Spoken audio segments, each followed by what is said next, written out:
Bonjour à tous, avec l'aide de Dieu, le Hayom Yom du 23 Sivan, en 5703, lorsque le Hayom Yom a été écrit, le 23 Sivan c'était un Shabbat, et c'était Shabbat Mevachim, le Shabbat qui bénit le Rosh Chodesh Tammuz. Et donc la coutume elle est de lire tout le Tehillim tôt le matin, et c'est un jour de Fabrein. Le Rabbi nous dit, il faut étudier le Chumash du jour, le Tehillim du jour, le Tanya du jour. Puis le Rabbi nous ramène l'extrait d'un des manuscrits du Rabbi précédent, dans lequel il raconte que le Rabbi Maharash, le quatrième Rabbi de Chabad, a reçu en audience son fils, le Rabbi Rachab, Rabbi Shalom Dover, le cinquième Rabbi de Chabad, qui était le père donc, du Rabbi précédent. Et à propos des questions que le Rabbi Rachab a demandées, son père donc, lui a répondu la réponse suivante. Le penchant vers le mal, il est appelé un âme animale. C'est pas parce qu'il est un animal brut. Des fois, il peut être un animal qui est très malin, comme le renard, qui est la bête la plus rusée. Et alors, il faut une grande sagesse pour comprendre ces manigances, une grande sagesse pour comprendre qu'est-ce que le Yetzer Hara, le mauvais penchant, cet animal qui est rusé, l'animal qui est dans nous, il essaye de nous faire faire ou de nous faire penser. D'autres fois, il prend l'apparence d'un juste, intègre, modeste.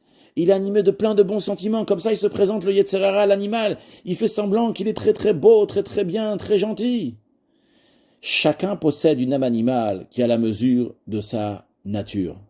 Chez quelqu'un, ça peut s'éveiller soudainement une grande envie d'étudier la chassidoute. Il a envie maintenant d'étudier chassidoute. Il a envie de méditer profondément les concepts de la chassidoute. Mais en vérité, c'est le mauvais penchant qui est là pour le détourner de ce qu'il doit faire maintenant. L'âme animale est en train ici de le détourner, de l'empercher, d'avoir la ferveur pendant la prière, par exemple. C'est le moment de faire la prière maintenant. C'est le moment de servir à Kadosh Baruch en disant les mots de la prière, réfléchir sur ces mots-là. Ah, soudainement, il avait envie de comprendre quelque chose. Il veut s'approfondir sur quelque chose de chassidoute. Est-ce que c'est le bon penchant, le mauvais penchant? C'est à méditer, c'est à voir. Il faut faire attention. Et pour savoir si c'est le bon penchant ou le mauvais penchant qui est en train de me dire quelque chose, est-ce que c'est l'âme divine qui est en train de me dire de faire, ou bien c'est l'âme animale? Le Rabbi Maharash a dit à son fils, le Rabbi Rachab, apprends ce principe général et retiens-le en permanence. Lorsqu'il s'agit de venir en aide ou de conduire au service de Dieu, c'est-à-dire lorsqu'il y a une action qui se présente, lorsqu'on peut aller faire quelque chose, s'il y a un obstacle qui se dresse devant, même si c'est une cause qui est très très noble, très importante, mais finalement, concrètement, tu vas pas faire le service de Dieu, tu vas pas passer à l'action, eh bien, tu peux savoir que c'est une manigance de l'âme animale. Ça, c'est ce que le Rabbi Maharash, il a dit au Rabbi Rachab. Alors, le Rabbi Rachab, il a conclu, jusqu'alors, je ne savais pas qu'on pouvait exister une âme animale qui est pieuse.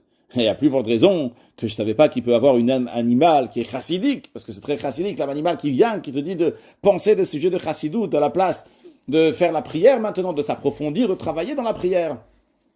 Donc en tous les cas, il faut bien faire attention au Yetzer Hara, à l'âme animale, être droit, honnête, et savoir que si ça ne vient pas à l'action, ça ne vient pas au concret, ça vient de l'âme animale, et nous, on n'est pas intéressé de ce que l'âme animale nous dit de faire, nous, on est intéressé de ce que l'âme divine nous dit de faire, de rajouter des actes de bonté, de bienfaisance, passer à l'action, et amener Mashiach, now, un excellent Yom.